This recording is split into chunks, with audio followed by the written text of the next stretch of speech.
Good morning students, कैसे हो सब? बढ़िया। चलो, हम लोग डिस्कस कर रहे थे लास्ट लेक्चर में, हमने देखा था फाइनेंशियल स्टेटमेंट के अंदर जो कंपनीज होती है उनका परफॉर्मा, जो बैलेंस शीट होती है वो कैसे बनती है। तो वहाँ पे अपन ने क्या देखा था, एक कंपनी के लिए किस किस चीज़ को फॉलो करना जरूरी होता है बैलेंस शीट बनाने के लिए। जो भी अकाउंटिंग स्टैंडर्ड्स उस पर एप्लीकेबल होते हैं वो फॉलो करेगी कंपनी। जो भी कंपनी एक्ट के सेक्शन 129 की जो रिक्वायरमेंट्स है फाइनेंशियल स्टेटमेंट के रिगार्डिंग वो पूरी करनी होती है। उसके साथ साथ शेड्यूल 3 की जो कंप्लाइंस गिवन होती है वो एक कंपनी को पूरी करनी होती है। उसी के अकॉर्डिंग कंपनी क्या करती है, अपनी जो बैलेंस शीट है वो बनाती है। ये हमने लास्ट लेक्चर के अंदर देखा था, जहां पे आपको ये बताया गया शेयर कैपिटल के अंदर कौन कौन से आइटम्स एडजस्ट होते हैं, रिजर्व एंड सरप्लस के अंदर हमें क्या क्या दिखाना है, नॉन करंट लायबिलिटीज में क्या आएगा, करंट लायबिलिटीज के अंदर क्या आएगा। इसी तरीके से हमने असेट्स को दो मेजर पार्ट में डिवाइड किया था, नॉन करंट असेट्स और करंट असेट्स। फिर देखा था कि उनके अंदर कौन कौन सी सब हेडिंग्स वगैरह अपने को बनानी होती है। इसी तरीके से अगर हम लोग बात करें कंपनी के statement of profit and loss की, जिसको आप लोग P&L भी बोलते हो, तो जो प्रॉफिट एंड लॉस अकाउंट किसी कंपनी का बनता है उसका भी फॉर्मेट क्या हम अपनी मर्जी से कुछ भी बना के आ सकते हैं या फिक्स होता है? कंपनी के लिए फॉर्मेट डिसाइड किया गया है ऑलरेडी कि इसी फॉर्मेट के अंदर आपको कंपनी का जो है प्रॉफिट एंड लॉस अकाउंट बनाना है। वो फॉर्मेट किस तरीके से बनता है आपका, कैसे आपको काम करना है, कैलकुलेशंस किस तरीके से करनी है, वो हम लोग आज के लेक्चर के अंदर डिस्कस करेंगे। ठीक है, तो बात करते हैं हम लोग फॉर्मेट ऑफ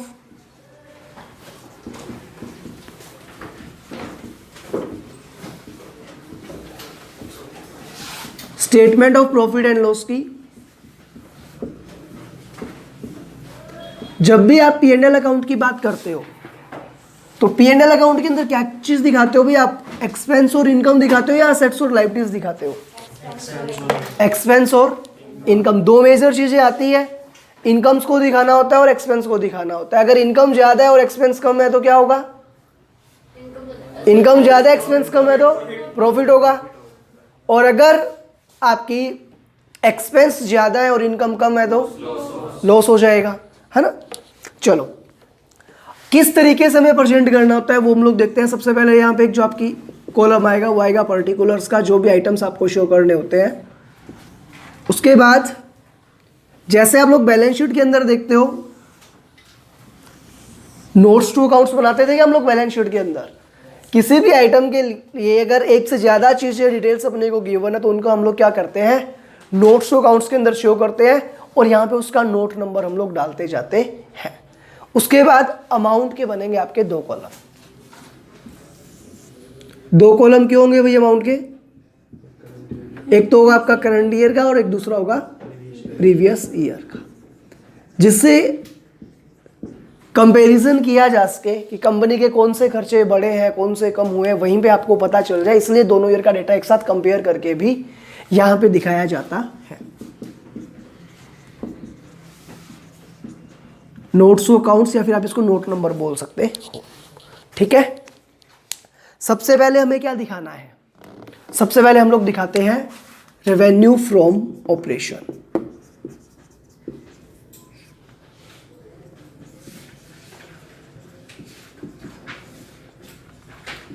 क्या होता है भाई रेवेन्यू फ्रॉम ऑपरेशंस?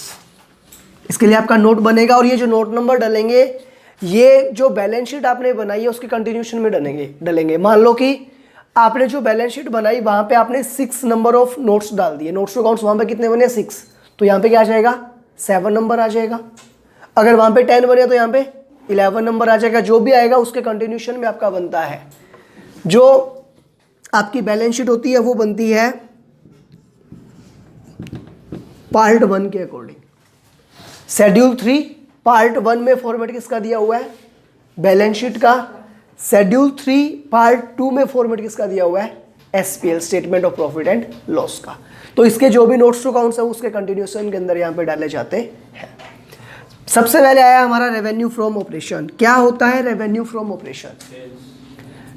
जिस भी चीज का हमारा बिजनेस है, जो भी डीलिंग हम लोग कर रहे हैं, जो उस बिजनेस की डायरेक्ट इनकम जितनी भी होती हैं, अगर आप गुड्स बेच रहे हो तो सेल ऑफ गुड्स हो जाएगा, और अगर आप सर्विस प्रोवाइड करवा रहे हो तो रेंडरिंग ऑफ सर्विस हो जाएगा। तो जो भी आप प्रोडक्ट्स कि गुड्स या फिर सर्विसेज से आपको रेवेन्यू जो होते हैं वो सारे आप कहाँ दिखाते हो, रेवेन्यू फ्रॉम ऑपरेशन के अंदर दिखाते हो। गुड्स की क्या होगी, सेल्स होगी, और सर्विसेज क्या की जाएंगी, रेंडर। तो हम लोग लिख देंगे यहाँ पे, जो भी आपका इसका नोट बन जाएगा, नोट नंबर के अकॉर्डिंग आप पीछे जो नोट्स टू अकाउंट्स बनते हैं वहाँ पे चले जाओगे। नोट्स टू अकाउंट्स में सबसे पहले क्या लिखोगे, वहाँ पे हेडिंग क्या आएगी, revenue from operation. Revenue from operation का जब आप पार्टीशन करोगे तो पार्टीशन में क्या दिखाना है, कंपनी का जो रेवेन्यू है वो किस चीज़ से है major, a sale of product से है, या फिर सेल ऑफ सर्विस से है, या फिर और कोई डायरेक्ट नेचर की इनकम है।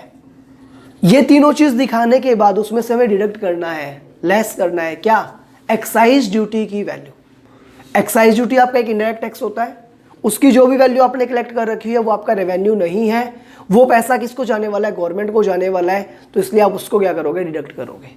ठीक है, आया समझ।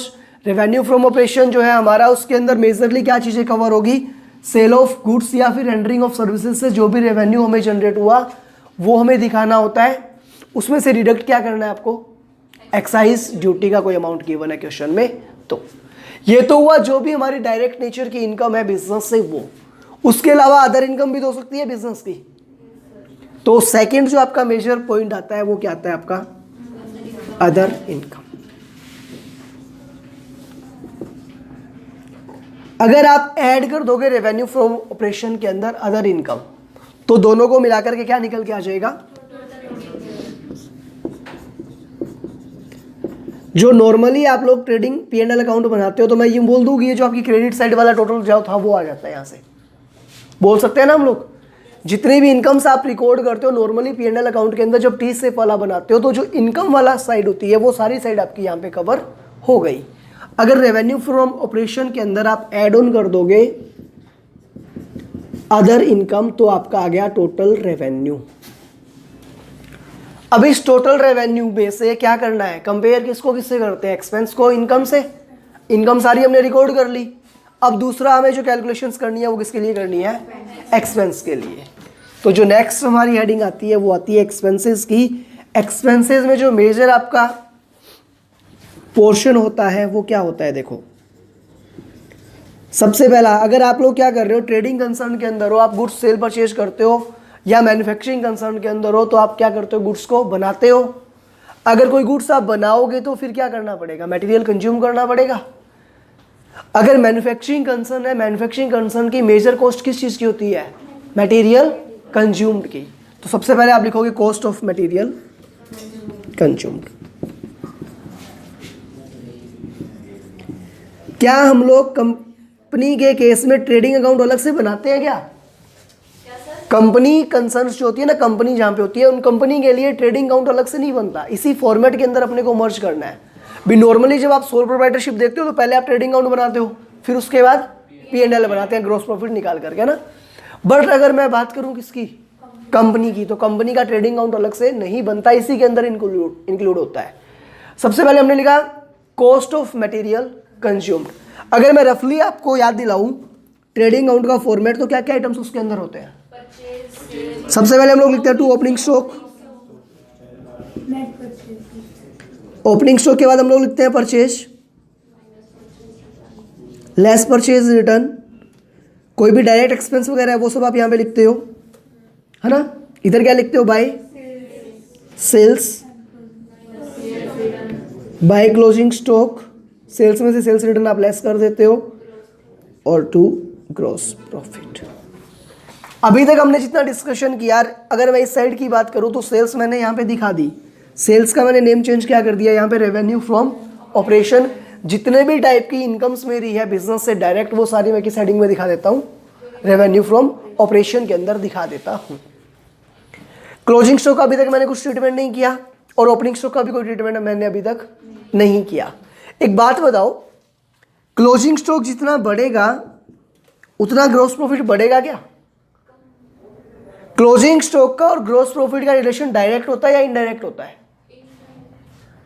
सोच करके देखो। एक छोटी सी बात, आप मान लो ओपनिंग स्टॉक कितना आपका 10,000, परचेज कितनी है 80,000, डायरेक्ट एक्सपेंसेस 20,000, सेल्स आपकी 1,40,000, ठीक है, क्लोजिंग स्टॉक अभी आपको गिवन नहीं है। एक बार के लिए मैं मान लेता हूँ क्लोजिंग स्टॉक आपका कितना है 40,000 रुपीज, तो आपका जीपी कितना आएगा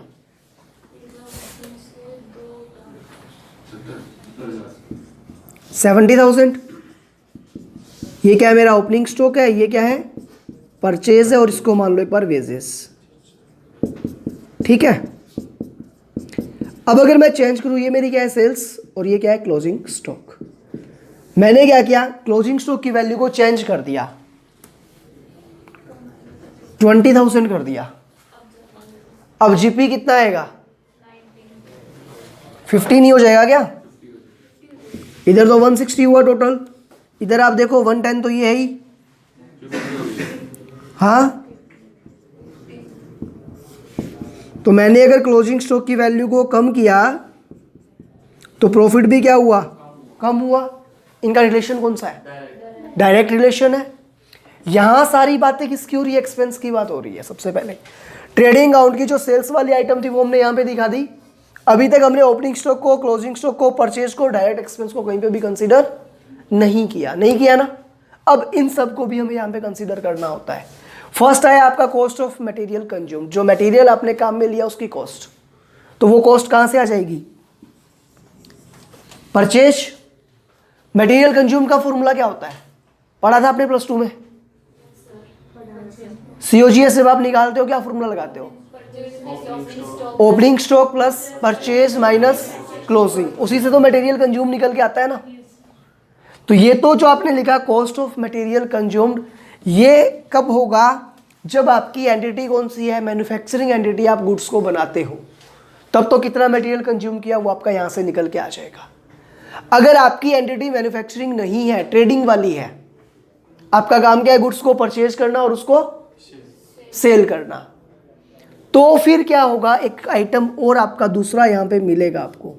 वो क्या होगा, फिर हमें ये यहां पे केवल परचेज आई हमारी, एक चीज और बच गई, स्टॉक का एडजस्टमेंट अभी तक नहीं हुआ उस केस के अंदर भी। मटेरियल कंज्यूम तो कब होता है, जब मैन्युफैक्चरिंग एंटिटी होती है। अगर ट्रेडिंग एंटिटी है तो मटेरियल कंज्यूम तो होगा नहीं, जैसा मटेरियल परचेज किया था वैसा ही बेचेंगे। तो फिर यहां पे एक और चीज क्या आ जाएगी आपकी, चेंजेस इन इन्वेंट्री। इन्वेंट्री का मतलब कौन सा आएगा यहां पे, स्टॉक इन ट्रेड। और अगर ट्रेडिंग एंटिटी है तो फिर उस केस के अंदर आपकी क्या होगी, परचेज भी होगी। फिर ये तो होएगा ही नहीं, कॉस्ट ऑफ मटेरियल कंज्यूम तो होगा ही नहीं, फिर क्या आ जाएगा यहाँ पे आपका परचेजेस। आया समझ कि अगर या तो मैन्युफैक्चरिंग एंटिटी होगी तो ये वाली चीज आएगी, और अगर मैन्युफैक्चरिंग नहीं है तो कौन सी आएगी, ये वाली आ जाएगी। और अगर दोनों है तो फिर ये सारी आइटम्स आपके आएंगे। ठीक है, ओपनिंग स्टॉक का काम हो गया, यहाँ पे क्लोजिंग स्टॉक, दोनों का कंपेयर करके हमने लिया। अब ये वैल्यू कई बार आपकी पॉजिटिव आएगी और कई बार नेगेटिव आएगी। ऐसा क्यों, लॉजिकली हम लोग इस चीज को देखते हैं। भी कॉस्ट ऑफ मटेरियल कंज्यूम्ड हमारा खर्चा है ना। Changes in inventory, opening stock मान लो आपका कितना है, यहाँ पे कितना है 10,000 है, और क्लोजिंग स्टॉक कितना है आपका 20,000। अगर क्लोजिंग स्टॉक 10,000 से ज्यादा है तो इसका मतलब 10,000 से आपका प्रॉफिट बढ़ रहा होगा ना। ओपनिंग स्टॉक कम है, क्लोजिंग स्टॉक ज्यादा है। अभी हमने रिलेशन देखा कि इनका रिलेशन क्या है, डायरेक्ट रिलेशन। अगर क्लोजिंग स्टॉक ज्यादा होगा तो प्रॉफिट भी ज्यादा होगा। और हम लोग यहां पे रिकॉर्ड क्या कर रहे हैं, एक्सपेंस रिकॉर्ड कर रहे हैं। एक्सपेंस के बीच में एक आइटम प्रॉफिट का आ गया, तो अगर आपका क्लोजिंग स्टॉक ज्यादा होगा तो ये आइटम कैसा जाएगा, नेगेटिव लिखना पड़ेगा, क्योंकि आप सबका टोटल किसका कर रहे हो यहाँ पे, एक्सपेंस का। और अगर ओपनिंग स्टॉक आपका ज्यादा है और क्लोजिंग स्टॉक आपका कम है, फिर आपको ये ब्रैकेट लगाने की जरूरत नहीं पड़ेगी, डायरेक्टली आप मेंशन कर दोगे। ठीक है, तो चेंज इन इन्वेंट्री, अगर ओपनिंग स्टॉक ज्यादा है तब तो आपकी कॉस्ट ज्यादा है, आप लिख दोगे। और अगर क्लोजिंग स्टॉक की वैल्यू ज्यादा है, कंपेयर करोगे ओपनिंग क्लोजिंग को, क्लोजिंग की अगर वैल्यू ज्यादा है तो फिर आप उसको क्या करोगे, यहाँ पे लेस कर दोगे। ठीक है, नेक्स्ट आइटम क्या आता है आपका, एम्प्लॉइज बेनिफिट एक्सपेंसेस। नेक्स्ट क्या आता है, एम्प्लॉइज बेनिफिट एक्सपेंसेस। इसके अंदर क्या क्या चीजें हमें दिखानी होती है। नॉर्मली जब आपने क्वेश्चन किए ट्रेडिंग P&L के, तो वहां पे देखते हो वेजेस दी होती है और सैलरी भी दी होती है। एक बड़ा लफड़ा सा भी रहता है कि सर वेजेस कब दिखाए, वेजेस को हम लोग दिखाते हैं कहाँ पे, ट्रेडिंग में, और सैलरी को कहाँ दिखाते हैं, P&L में। ऐसा चलता था ना। अब यहाँ पे बोलते हैं कि जितने भी पैसे आपने एम्प्लॉयज़ को दिए हैं, जितने भी पैसे आपने किसको दिए हैं, एम्प्लॉयज़ को दिए हैं, वो सारे के सारे किसके अंदर जाएंगे, आपके एम्प्लॉयज़ बेनिफिट एक्सपेंस के अंदर जाएंगे। जैसे कि सैलरी हो गई, वेजेज हो गई, जो वर्कर्स काम कर रहे हैं उसके लिए हमें पीएफ के अंदर कंट्रीब्यूशन करना पड़ता है, ईएसआई इंश्योरेंस के लिए हमें कुछ कंट्रीब्यूशन करना पड़ता है। वर्कर्स के नाम का जितना भी आपने खर्चा किया, वर्कर्स के नेम का जितना भी आपने खर्चा किया, वो सारा का सारा कहाँ आएगा, एम्प्लॉयज़ बेनिफिट एक्सपेंस के अंदर आएगा। तो यहाँ पे हम लोग हेडिंग क्या डालेंगे, एम्प्लॉयज़ बेनिफिट एक्सपेंस। इसका नोट्स टू अकाउंट्स बनाओगे, वहाँ पे आप लोग अलग अलग दिखाओगे कि नंबर 1 क्या है, वेजेज इतनी है, सैलरी इतनी है, स्टाफ वेलफेयर एक्सपेंस इतना है, पीएफ में कंट्रीब्यूशन इतना किया, ईएसआई के अंदर कंट्रीब्यूशन इतना किया। फिर उन सब का टोटल होकर के वो टोटल आपको यहाँ पे पोस्ट करना होता है। ठीक है। अगर एम्प्लॉय प्रोविडेंट फंड के लिए कंपनी ने खर्चा किया, एक्सपेंस किया, तो वो इसके अंदर ही आएगा। एक्सपेंस ही होता है, वो इसके अंदर ऐड होकर के आपका आएगा। कई बार ये होता है कि ईपीएफ पेबल, अभी तक हमने पेमेंट नहीं किया, तो वो आपकी लायबिलिटीज भी आएगी और एक्सपेंस भी रिकॉर्ड होगा। ठीक है। नेक्स्ट जो आपका आइटम आता है इसके अंदर, वो आता है फाइनेंस कॉस्ट। फाइनेंस कॉस्ट के अंदर क्या क्या होता है, अभी देखो। फाइनेंस का मतलब क्या होता है, पैसे की बात कर रहा है। तो जिन भी चीज़ों के लिए आपने पैसा किसी से बोरो किया है और उस पर आपको इंटरेस्ट वगैरह का कोई भी एक्सपेंस पेमेंट करना पड़ रहा है, वो सब आपका इसके अंदर कवर होता है फाइनेंस कॉस्ट के अंदर। जैसे आपका क्या हो गया, इंटरेस्ट ऑन डिवेंचर्स हो गया, इंटरेस्ट ऑन लोन हो गया, कोई बैंक का इंटरेस्ट वगैरह, जो भी आपके एक्सपेंस है वो सब आपके उसके अंदर कवर हो जाते हैं। ठीक है। नेक्स्ट जो आपका आइटम आता है वो आता है depreciation and amortisation. Interest received है तो भी इसके अंदर आएगा। इंटरेस्ट रिसीव्ड है तो आपका एक्सपेंस होगी या इनकम होगी, इनकम होगी, तो कहाँ जाना चाहिए, अदर इनकम के अंदर जाना चाहिए। फिर एक और लड़ाई और स्टार्ट हो जाएगी। कुछ ऑर्गेनाइजेशंस कौन से होते हैं, फाइनेंशियल नेचर के होते हैं, जिनका काम ही क्या है, लोगों को पैसा ब्याज पे देना और वहीं से इनकम कमाना। तो उनका फिर वो क्या हो गया, बिजनेस हो गया क्या, और बिजनेस अगर हो गया तो फिर वो अदर इनकम में जाना चाहिए, रेवेन्यू फ्रॉम ऑपरेशन में, रेवेन्यू फ्रॉम ऑपरेशन में। अगर फाइनेंस कंपनी कोई है जिसका काम ही वो है, तब तो फिर वो इंटरेस्ट की इनकम कहाँ जाएगी, रेवेन्यू फ्रॉम ऑपरेशन में। और अगर फाइनेंस कंपनी नहीं है तो फिर वो कहाँ जाएगी, अदर इनकम के अंदर जाएगी। एक्सपेंस कहाँ जाएगा, एक्सपेंस जाएगा हमारा फाइनेंस एक्सपेंस के अंदर। ठीक है। डेप्रिसिएशन एंड अमोर्टाइजेशन क्या होता है, अभी डेप्रिसिएशन किस पे चार्ज करते हो, और अमोर्टाइजेशन जितना भी आपने टेंजिबल और इंटेंजिबल असेट्स पे अमाउंट चार्ज किया, जैसे plant and machinery, furniture, land and building, जो भी आपको गिवन है नंबर ऑफ आइटम्स, व्हीकल्स, उन सब पे आपने डेप्रिसिएशन चार्ज किया होगा। पहले आप अलग अलग दिखाते थे, क्या लिख देते थे, टू डेप्रिसिएशन, फिर लिख देते थे यहाँ पे क्या लिखते थे, टू डेप्रिसिएशन लिख करके आपने लिखा बिल्डिंग, बिल्डिंग का अमाउंट लिख दिया, फिर लिखते थे हम लोग मशीनरी, फर्नीचर, फिक्सचर्स, व्हीकल जो भी है, इन सब का लिखा और फिर टोटल करके बाहर लिखते थे। ऐसा करते थे ना हम लोग, जो नॉर्मल ट्रेडिंग अकाउंट बनाते हैं सोल प्रोप्राइटरशिप का या फिर पार्टनरशिप के अंदर। यहाँ पे क्या करना है, कहते हैं जितने भी डेप्रिसिएशन एंड अमोर्टाइजेशन है वो सब आपको इनके लिए क्या करना है, सबकी डिटेल्स कहाँ बनेगी, नोट्स टू अकाउंट्स के अंदर। तो आप जो भी इसके लिए नोट्स टू अकाउंट्स बनाओगे वहाँ पे एडिंग लिखोगे डेप्रिसिएशन एंड अमोर्टाइजेशन, और फिर वहाँ पे जिस जिस असेट्स पे आपने जितना जितना डेप्रिसिएशन चार्ज किया वो वहाँ पे दिखाना है। दूसरा, जो भी असेट्स आप सेल परचेज करते हो, असेट्स जो आपके पास स्टार्टिंग के अंदर थी, उन सब के लिए आपको एक अलग से चार्ट प्रिपेयर करना होता है, जिसके अंदर ये रहेगा कि ओपनिंग असेट्स कितनी थी आपके पास, एडिशन आपने कितना किया, सेल वगैरह आपने कोई करी तो वो, और उसका डेप्रिसिएशन चार्ज कितना हुआ वो, और लास्ट में बचेगी क्लोजिंग वैल्यू। वो एक पूरी कैलकुलेशन का चार्ट अलग से कंपनीज को प्रिपेयर करना होता है। ठीक है। नेक्स्ट आइटम क्या आता है आपका भाई, इसके अलावा अगर और कोई एक्सपेंस, भाई ये तो मेजर हेडिंग्स होगी आपकी, एम्प्लॉइज बेनिफिट की होगी, फाइनेंस की होगी, डेप्रिसिएशन की होगी। खर्चे और भी बहुत सारे हैं, है ना, इलेक्ट्रिसिटी एक्सपेंस हो गया आपका, वाटर एक्सपेंसेस हो गया, telegram, postage, courier, printing and stationery, और भी बहुत सारे एक्सपेंस होंगे, रेंट रेट्स एंड टैक्सेस, बहुत सारे जो भी आप अगर नेम याद करोगे तो नंबर ऑफ लाइन लगा दोगे आप, मेरे को पता है। मैं आपको बोलूँ एक्सपेंस और कौन कौन से होते हैं, 20-25 नाम तो आपके जुबान पे अभी भी होंगे ना। तो वो 20-25 सभी अलग अलग दिखाओगे तो ये बहुत बड़ा हो जाएगा। उन सबको क्या करना है, एक और हेडिंग डाल दो,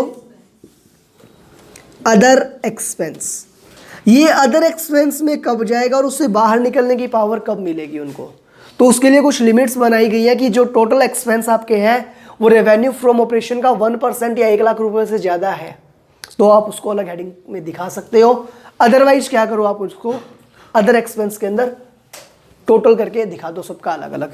यहाँ पे लिखोगे अदर एक्सपेंस, नोट्स बनाओगे, नोट्स टू अकाउंट्स के अंदर हेडिंग क्या डालोगे, अदर एक्सपेंस। वहाँ पे लिख दोगे नंबर 1 क्या है आपका, प्रिंटिंग एंड स्टेशनरी का इतना अमाउंट है, टेलीग्राम का इतना है, पोस्टेज का इतना है, इलेक्ट्रिसिटी एक्सपेंस ये है हमारा, और जो भी सारे खर्चे बैड डेट्स जो भी एक्सपेंस आपको दिखाना है वो सारा वहाँ पे रिकॉर्ड कर दोगे।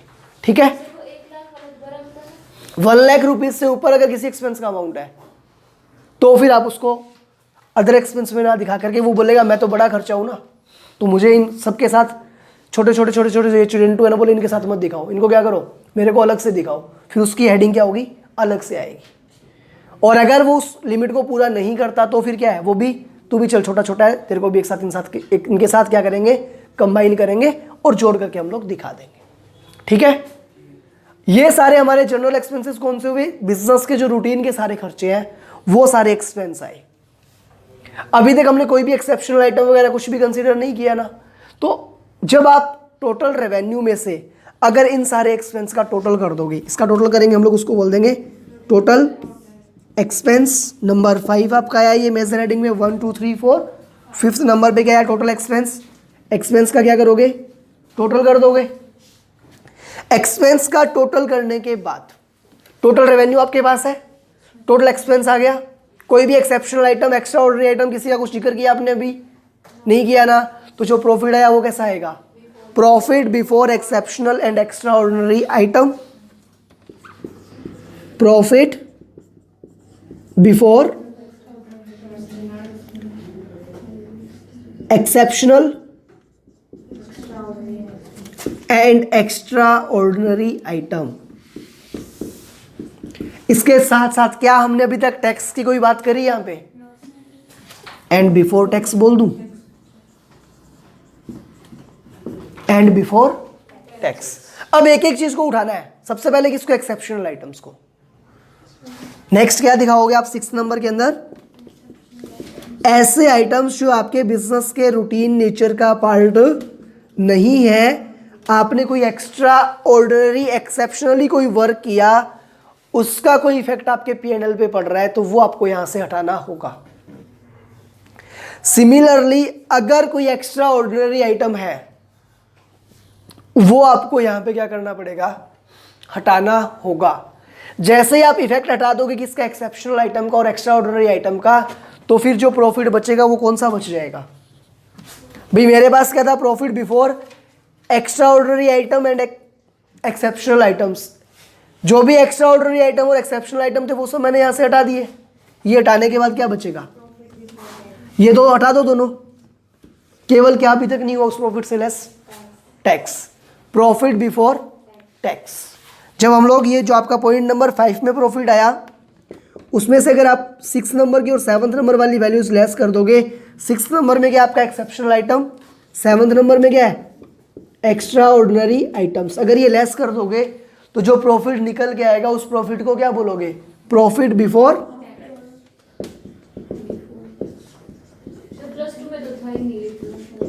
प्लस 2 में आपके कंपनी अकाउंट्स का फॉर्मेट ही नहीं था, P&L का था, केवल यहीं पे खत्म कर देते थे ना, वो केवल प्रॉफिट निकलवाया और खत्म। बट आपके वहां पे ये लिखा हुआ था कि सिलेबस का पार्ट नहीं है, तो आपने पढ़ा नहीं, पढ़ा था CBSE में थोड़ी ना था पढ़ा था, फिर समझ आ गया था। चलो बढ़िया है। तो ये अगर हमने लेस किया तो क्या है, प्रॉफिट बिफोर टैक्स आया। अब प्रॉफिट बिफोर टैक्स से लेस क्या करोगे, टैक्स एक्सपेंस। टैक्स एक्सपेंस दो तरीके के होते हैं आपके, एक होता है करंट टैक्स और दूसरा होता है डेफर टैक्स। क्या होता है अभी डेफर टैक्स क्या होता है बताओगे कोई, फिर ऊपर कर लेते हैं हम लोग वापस इसको, यहां से ये सब एडजस्टमेंट करने के बाद हमारे पास आया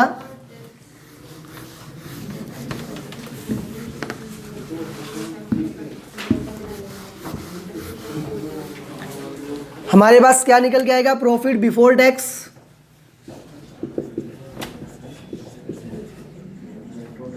इस प्रॉफिट बिफोर टैक्स के अंदर एडजस्टमेंट करना है किसका, टैक्स का। तो टैक्स कौन कौन से लेस करना है, टैक्स एक्सपेंसेस। टैक्स एक्सपेंसेस में क्या क्या आएगा आपका,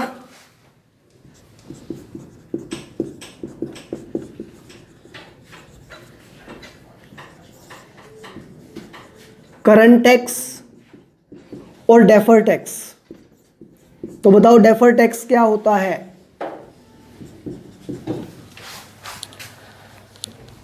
जब आप लोग पढ़ोगे अकाउंटिंग स्टैंडर्ड 22 AS 22 तो वहां आपको बताया जाएगा कि हम लोग जो अकाउंटिंग करते हैं वो अकाउंट्स के अकॉर्डिंग करते हैं। जब इनकम टैक्स हम लोग पढ़ेंगे तो वहां से समझ आएगा कि कुछ एक्सपेंसेस ऐसे होते हैं जो अकाउंट्स के अंदर तो अलाउड होते हैं बट इनकम टैक्स के अंदर अलाउड नहीं होते। कुछ एक्सपेंस ऐसे होते हैं जो इनकम टैक्स में अलाउड होते हैं बट अकाउंट्स के अंदर अलाउड नहीं होते। कुछ खर्चे इनकम टैक्स में एक बार में सारे अलाउड हो जाते हैं बट अकाउंट्स के अंदर एक बार में सारे अलाउड नहीं होते, नंबर ऑफ ईयर्स में होते हैं। कुछ एक्सपेंस ऐसे होते हैं जो अकाउंट्स के अंदर नंबर ऑफ ईयर्स में अलाउड होंगे बट टैक्स में एक साथ अलाउड हो जाएंगे। वहां से हमें ये समझ आएगा कि इसके कारण क्या होगा भी, जब इतना कुछ झोल है तो इसके कारण अकाउंटिंग प्रॉफिट और मेरा जो टैक्सेशन का प्रॉफिट है वो दोनों प्रॉफिट मेरे सेम नहीं आएंगे। उन प्रॉफिट्स के अंदर क्या आएगा, चेंज आएगा। चेंज आने के कारण क्या होगा, कुछ आइटम्स आपके ऐसे होंगे जिनका आपको इनकम टैक्स के अंदर बाद में बेनिफिट मिलेगा, उन पे आपको बाद में टैक्स नहीं देना पड़ेगा। और कुछ ऐसे होंगे जिन पे टैक्स आज आपको नहीं देना, आगे ज्यादा देना होगा। भी कोई आइटम आज अलाउड हो गया एक्सपेंस में, एक्सपेंस में अगर अलाउड हो गया तो प्रॉफिट क्या होगा, कम हो जाएगा। खर्चा मेरा ज्यादा बढ़ गया और एक्सपेंस प्रॉफिट क्या हो गया, मेरा कम हो गया, तो टैक्स मुझे आज कम देना पड़ा। आज तो खुश हूं मैं कि मुझे टैक्स कम देना पड़ रहा है, लेकिन अकाउंटिंग में भी तो वो धीरे धीरे अलाउड होगा ना। तो जैसे अकाउंटिंग में अलाउड होगा तो बाद में क्या होगा, अकाउंटिंग का प्रॉफिट कम आएगा। आज टैक्स का प्रॉफिट कम आ रहा है, बाद में अकाउंटिंग का प्रॉफिट कम आएगा। तो आज अगर मैंने टैक्स ज्यादा दिया, आज मैंने अगर टैक्स कम दिया तो फ्यूचर में क्या होगा, मुझे टैक्स ज्यादा देना पड़ेगा। इसी तरीके से अगर आज मैंने टैक्स क्या कर दिया, ज्यादा दे दिया, तो फ्यूचर में कम देना पड़ेगा। तो ये आइटम्स जो इनके एडजस्टमेंट्स के अकॉर्डिंग आपको रिकॉग्नाइज करना होता है कि डेफर्ड टैक्स असेट्स बनेगी या फिर बनेगी डेफर्ड टैक्स लायबिलिटीज। जिन बच्चों ने लेक्चर लगाया है बैलेंस शीट वाला, उनको बताया हुआ भी उसके अंदर भी कि डेफर्ड टैक्स असेट्स क्यों बनता है और डेफर्ड टैक्स लायबिलिटीज क्यों बनती है। अगर ज़्यादा आपको समझ नहीं आया तो भी दिक्कत नहीं है, क्योंकि अभी तक आपने इनकम टैक्स भी नहीं पढ़ा और आपने AS 22 भी नहीं पढ़ा। जैसे दोनों चीज़ें पढ़ोगे आपको अच्छे से समझ आएगा फिर से कि डेफर्ड टैक्स क्या होता है। ठीक है, जो भी टैक्सेस के आपके एक्सपेंस होंगे वो आपने एडजस्ट कर दिए प्रॉफिट बिफोर टैक्स से। प्रॉफिट बिफोर टैक्स से टैक्स चार्ज कर दिया, उसके बाद क्या बचेगा, प्रॉफिट आफ्टर टैक्स। BSc में पढ़ा था ना आपने ये chapter number 9, profit after tax. अब ये जो प्रॉफिट है, ये सारा प्रॉफिट किसका है, कंपनी का ही है। और इसमें से ही कंपनी को क्या करना है, कंपनी को डिविडेंड का वगैरह का कोई पेमेंट करना है, वो सब भी इससे करना है। या फिर कंपनी को प्रेफरेंस शेयर होल्डर को कुछ देना है, इक्विटी शेयर होल्डर को कुछ देना है, वो सब सारा यहीं से जाएगा। कंपनी को किसी रिजर्व के अंदर कुछ ट्रांसफर करना है तो वो सब भी यहीं से होगा। ये सब काम जो आप करते हो वो होता है आपका appropriation of profit. Appropriation of profit, appropriation word आपने एक जगह और भी सुना होगा ना, P&L एप्रोप्रिएशन। कहां पे सुना है, पार्टनरशिप में। क्या क्या आइटम्स दिखाते हो, जो सारे पार्टनर्स के रिगार्डिंग ट्रांजेक्शन्स होते हैं। पार्टनर्स कौन होते हैं, मालिक होते हैं ना। जो पैसा मालिक कहीं ना कहीं किसी और नाम से अपने पास लेकर के जा रहे हैं, किसी ने उस पैसे को सैलरी के नेम से निकाल लिया, किसी ने कमीशन के, किसी ने इंटरेस्ट के नाम से निकाल लिया, उसी को तो आप अप्रोप्रिएशन के अंदर दिखाते हो ना। तो यहाँ पे कंपनी के केस में मालिक कौन है, शेयर होल्डर्स। पार्टनर्स तो है नहीं, यहाँ पे कौन है, शेयर होल्डर्स। तो वो शेयर होल्डर्स जो भी लेकर के जाएंगे, उनको जो कुछ मिलेगा वो सब आपका आता है एप्रोप्रिएशन ऑफ प्रॉफिट के अंदर। ठीक है। इसके बीच में एक चीज और रह गई, ये सारा प्रॉफिट जो आपने निकाला वो किससे निकाला है? वो निकाला है हमने उस बिजनेस से जो बिजनेस हमारा क्या है, कंटिन्यू है। कई बार क्या होता है, एक कंपनी जो है वो अपने बिजनेस का कुछ पोर्शन क्या करती है, बंद कर देती है, जिसको हम लोग बोलते हैं डिसकंटिन्यूइंग ऑपरेशन। अगेन जब आप लोग एएस पढ़ोगे वहां पे आपको समझ आएगा कि डिसकंटिन्यूइंग ऑपरेशन किसे बोला जाता है। ये आया कंपनी का निकल करके profit after tax from continuing operation. इसके अंदर ऐड क्या कर दोगे, प्रॉफिट और लॉस फ्रॉम डिसकंटिन्यूइंग ऑपरेशन। और डिसकंटिन्यूइंग ऑपरेशन का जो भी टैक्स का एक्सपेंस है उसका अगर एडजस्टमेंट कर दोगे तो आपके पास नेट अमाउंट बच गया, जो किसके लिए काम आने वाला है, एप्रोप्रिएशन के लिए यूज आने वाला है। जो नेट अमाउंट बचेगा उसको हम लोग बोलते हैं प्रॉफिट या फिर लॉस हो सकता है, आपका हो सकता है ना, प्रॉफिट और loss for the period.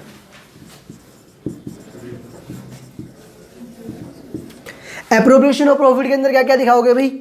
Appropriation of profit के अंदर हमें दिखाना होता है प्रेफरेंस शेयर होल्डर को डिविडेंड हमने कितना दिया, इक्विटी शेयर होल्डर को हमने डिविडेंड कितना दिया। उसके साथ साथ लास्ट में जो एक चीज आपको और दिखानी होती है वो आपकी अर्निंग पर शेयर। जो इस फॉर्मेट का लास्ट पार्ट है वो क्या आपका, लास्ट में हमें दिखानी होती है अर्निंग पर शेयर, जिसको शॉर्ट में बोलते हैं ईपीएस। ईपीएस दो कौन कौन सी, एक तो बेसिक ईपीएस और दूसरी आपकी होती है डाइल्यूटेड ईपीएस। बेसिक और डाइल्यूटेड, अब ये दोनों क्या होते हैं, एक बार इसको भी छोड़ दो। कहाँ पे पढ़ना है, एएस नंबर 20 के अंदर ये पढ़ना है अपने को। तो जब आगे का जो पोर्शन हमारा है ये सारा समझ कहाँ पे आता है, जैसे जैसे हम लोग एएस का नॉलेज हमें होता जाता है उसी तरीके से हमें इन एक एक आइटम के बारे में और डिटेल में पता चलता रहता है। हमारे लिए जो मेजर काम की बात है वो क्या है, स्टार्टिंग के अंदर जो अपने स्टार्टिंग करी थी वो सब चीज़ें अपने को अच्छे से आनी जरूरी है। स्टार्टिंग में क्या था, पीएनएल का फॉर्मेट हमने देखा ना, सबसे पहले क्या दिखाया हमने, revenue from operation. Revenue from operation में क्या क्या आएगा, सेल ऑफ गुड्स या रेंडरिंग ऑफ सर्विस से जो भी आपको रेवेन्यू जनरेट हुआ, प्लस और कोई अदर इनकम आपको डायरेक्ट नेचर की हुई तो वो वाली। सेकंड क्या था, अदर इनकम आपकी जो थी वो आपको ऐड करनी है। दोनों को अगर आपने ऐड किया तो क्या निकल के आया, total revenue from operation. Total revenue आया आपका। टोटल रेवेन्यू के बाद हमने नेक्स्ट डिस्कशन क्या किया, एक्सपेंस का। एक्सपेंस में सबसे पहले क्या था, cost of material consumed manufacturing concern के केस में। अगर मैन्युफैक्चरिंग है तो फिर इन्वेंट्री में चेंज होगा किस किस का। अगर मैन्युफैक्चरिंग कंसर्न है तो तीन टाइप के गुड्स आपके हो जाते हैं, raw material, work in progress और फिनिश गुड्स। और अगर ट्रेडिंग है तो केवल एक ही होगा, स्टॉक इन ट्रेड, है ना। तो अगर मैन्युफैक्चरिंग कंसर्न है तो आप लोगे मटेरियल कंज्यूम्ड, और अगर मैन्युफैक्चरिंग नहीं है तो क्या लोगे, परचेज। उसके बाद change in inventory. Change in inventory में हमने क्या देखा, ओपनिंग स्टॉक में से क्लोजिंग को लेस करेंगे, अगर वैल्यू नेगेटिव आई तो नेगेटिव दिखा देंगे और पॉजिटिव आई तो पॉजिटिव दिखा देंगे। ये देखा अपन ने। उसके बाद एक्सपेंसेस के अंदर और बात करी हमने किसकी, employees benefit expense, finance expense. Next देखा हमने डेप्रिसिएशन एंड अमोर्टाइजेशन। उसके अलावा अगर कोई और एक्सपेंस मेजर है 1 लाख से ऊपर का है तो आप दिखा सकते हो उसको अलग से, वरना फिर हमने क्या दिखाया, अदर एक्सपेंस करके। बस इतना ही आपको करना है। उसके आगे का फॉर्मेट समझने के लिए है, बता दिया आपको क्या क्या चीज़ें होती है, पूछेगा नहीं। जो आपके असाइनमेंट है उसका क्वेश्चन नंबर 9 देखो, इलस्ट्रेशन नंबर 9 है, पेज नंबर 16.21 पे। क्या क्या गिवन है देखो क्वेश्चन के अंदर। From the following information prepare statement of profit and loss of X Y limited for the year ended 31 March 17। Question मान लो आगे आपके एग्जाम के अंदर आपसे क्या बोला है उसने, फ्रॉम द 16.21 इलस्ट्रेशन नंबर 9 क्या दिया हुआ देखो, from the following information prepare statement of profit and loss of X Y limited for the year ended 31 March 17।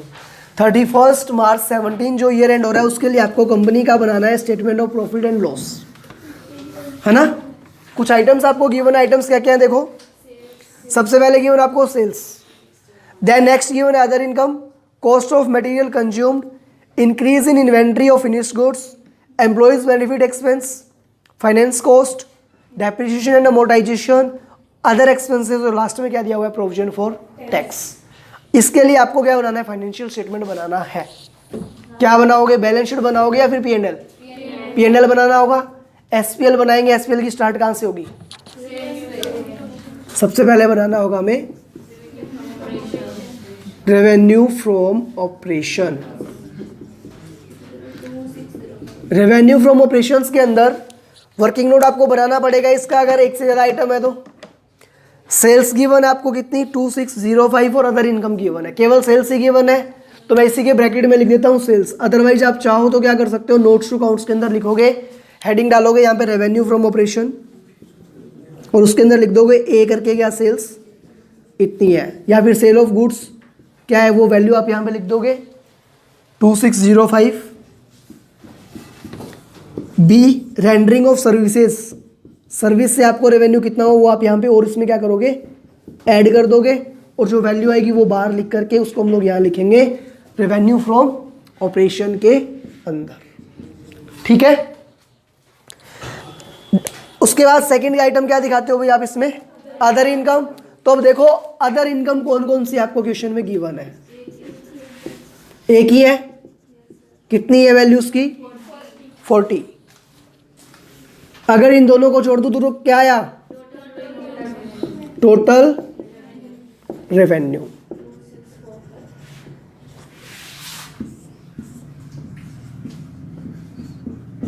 ठीक है, उसके बाद क्या करना है, ये तो इनकम वाली साइड हो गई, अब कहां जाना है एक्सपेंस पे।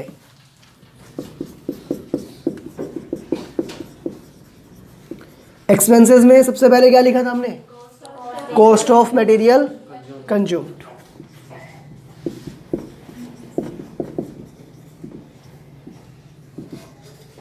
कितना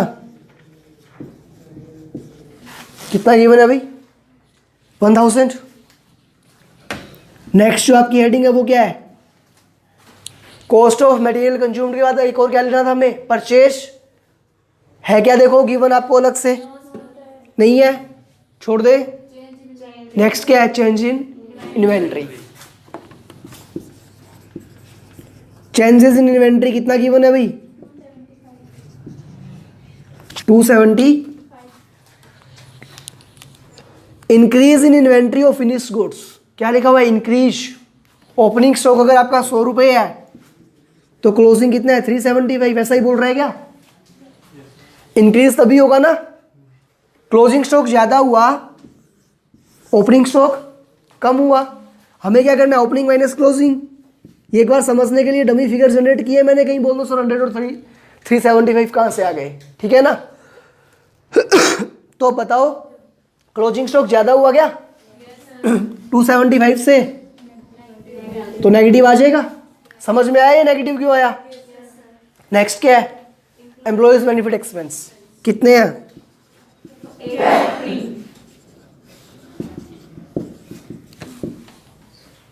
850। एम्प्लॉयज बेनिफिट एक्सपेंस के बाद next finance cost.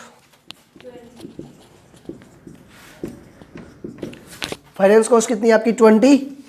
Depreciation and amortisation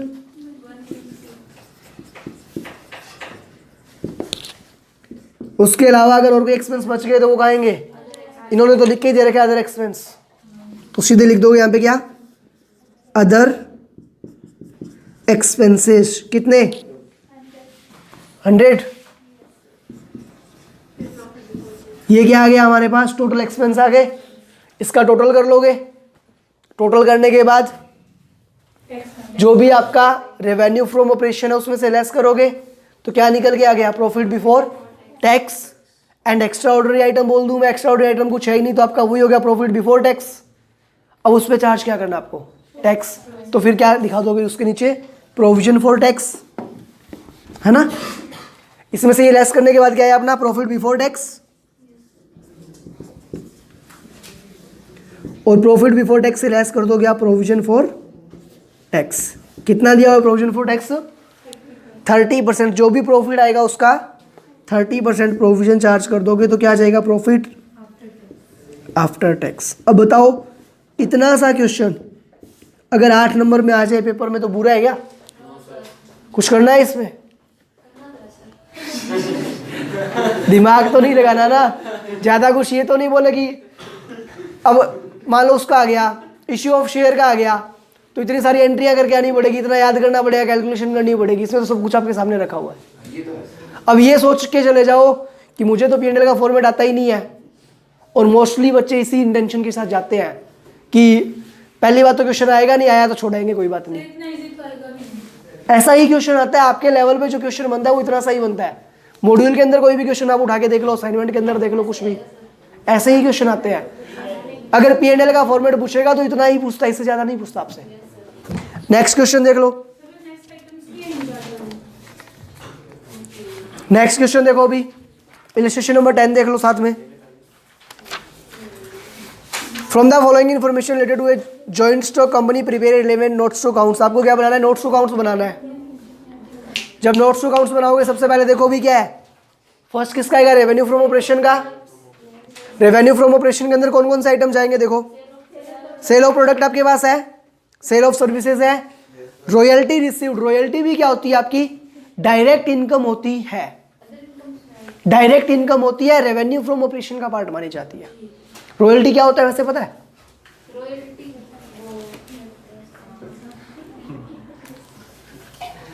जैसे कई बार है ना कि जैसे आपने ये सुना हो, कुछ माइंस वगैरह होती है, माइंस वगैरह होती है ना, जहां पे आपको गवर्नमेंट से परमिशन लेनी होती है। परमिशन किस चीज की? कि हम लोग वहां से खोद करके निकालेंगे, ऐसा तो नहीं जितना मर्जी जब मर्जी अपन निकाल लिया अपन ने। मिट्टी वगैरह की जो होती है, कोयले की होती है, सोने की, गोल्ड माइंस, ये सब होती है। तो वहां पे आपको कुछ अमाउंट पे करना पड़ता है, उसके बदले आपको कुछ टाइम के लिए लाइसेंस मिलता है कि इतने टाइम के लिए आप इतनी क्वांटिटी के अंदर यहाँ से जो आपका वो प्रोसेस है वो सब आप कर सकते हो। उसके लिए जो आप अमाउंट पे करते हो उसको हम लोग क्या बोलते हैं? रॉयल्टी। तो इसलिए रॉयल्टी का एक्सपेंस क्या होता है? डायरेक्ट एक्सपेंस होता है। और रॉयल्टी की जो इनकम होती है वो क्या होती है? डायरेक्ट इनकम होती है। और डायरेक्ट इनकम होने के कारण उसको क्या माना जाता है? रेवेन्यू फ्रॉम ऑपरेशन का पार्ट माना जाता है। तो स्टार्टिंग के तीनों आइटम आपके ऐड होंगे किसके अंदर? रेवेन्यू फ्रॉम ऑपरेशन लिखोगे आप, इसके लिए क्या बनाना पड़ेगा आपको? नोट्स टू अकाउंट्स बनाने पड़ेंगे। नोट्स टू अकाउंट्स की हेडिंग क्या आएगी? Revenue from